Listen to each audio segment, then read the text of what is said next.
50 years ago, we went to the moon. We called it Apollo. We are returning to the moon.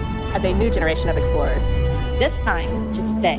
And to prepare to achieve humanity's next giant leap of sending the first human missions to Mars. 1972 आज से लगभग 50 साल पहले जब इंसान ने चांद पर पहला कदम रखा तो उसे मानव इतिहास का सबसे बड़ी जीत कहा गया। इसके बाद हमने मार्स, वीनस से लेकर सूर्य तक का सफर तय किया, लेकिन कभी चांद की ओर पलट कर नहीं देखा। तो फिर अचानक आज क्यों? असल में आर्टेमिस मिशन कभी चांद के बारे में है ही नहीं। यह उस मिशन का हिस्सा है जो ह्यूमन लिमिटेशंस को तोड़कर हमें इंटरप्लेनेटरी ट्रैवल तक ले जा सका है। तो असल में क्या है आर्टेमिस मिशन, आइए जानते हैं आज की इस वीडियो में।